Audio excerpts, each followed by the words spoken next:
మా అమ్మ ఫార్వర్డ్ చేసింది, లైక్ చేసింది. హాయ్, హలో, నమస్తే. నేను యూట్యూబ్ ఛానల్ స్టార్ట్ చేసి 2 ఇయర్స్ అయింది. సక్సెస్ అవుతానేమో అనుకున్నాను, కానీ అవ్వలేదు. కానీ ఎక్కడో అవుతానన్న చిన్న నమ్మకం ఉంది. ఏం ట్రై చేయాలో, ఏ కంటెంట్ పెట్టాలో నాకైతే అస్సలు తెలియట్లేదు.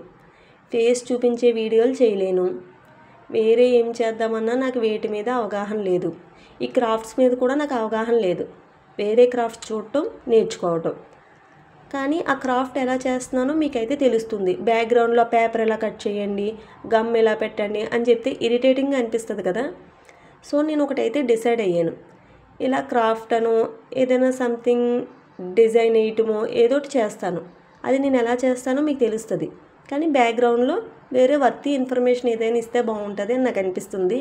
నా ఆలోచన కరెక్టో కాదో ప్లీజ్ చెప్పండి. ఇప్పుడు ఒక కథ చెప్తాను. ఆ కథకి ఆన్సర్ తెలిస్తే ప్లీజ్ కామెంట్ సెక్షన్లో కామెంట్ చేయండి. ఎప్పుడో విన్నాను ఈ కథ, ఇప్పటికీ ఆన్సర్ తెలియదండి. ప్లీజ్ చెప్పండి. అనగనగా ఒక ఊర్లో ఓ తండ్రి కొడుకు ఉంటారు.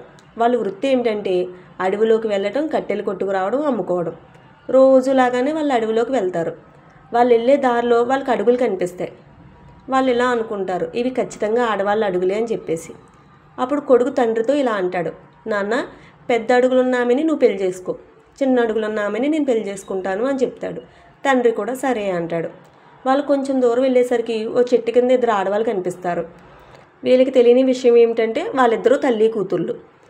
ఈ తండ్రి కొడుకులు వాళ్ళ దగ్గరికి వెళ్ళి వాళ్ళు అనుకున్నది వాళ్ళతో చెప్తారు. వాళ్ళు కూడా పెళ్ళికి అంగీకరిస్తారు. కానీ పెద్ద అడుగులేమో కూతురుకుంటాయి, చిన్న అడుగులేమో తల్లికుంటాయి. ఇప్పుడు వీళ్ళ ఒప్పందం ప్రకారం పెద్ద అడుగులున్న కూతుర్ని తండ్రి పెళ్లి చేసుకుంటాడు, చిన్న అడుగులున్న తల్లిని కొడుకు పెళ్లి చేసుకుంటాడు. కొంతకాలానికి ఇద్దరికి చెరొక కొడుకు పుడతారు. ఇప్పుడు తండ్రి కొడుకుని కొడుకు భార్యని ఏమని పిలుస్తాడు, కొడుకు తండ్రిని తండ్రి భార్యని ఏమని పిలుస్తాడు. ఈ కథ నాకు చిన్నప్పుడు స్కూల్లో చెప్పినట్టు గుర్తండి, ఆన్సర్ మాత్రం చెప్పలేదు. దీన్ని ఒక కథ అనుకుంటారో పొడుపు కథ అనుకుంటారో మీ ఇష్టం. నాకైతే స్కూల్ టైంలో చెప్పారండి, ఇది ఆన్సర్ మాత్రం చెప్పలేదు. మీకు కనుక ఆన్సర్ తెలిస్తే ప్లీజ్ కామెంట్ చేయండి. అలాగే నేను చేసిన వీడియో మీకు నచ్చినట్లయితే లైక్ చేయండి, షేర్ చేయండి. ఇప్పటి నుంచి వీడియోస్ ఇంట్రెస్టింగ్గా చేయడానికి, అలాగే వర్తీ ఇన్ఫర్మేషన్ ఇవ్వడానికి ట్రై చేస్తాను.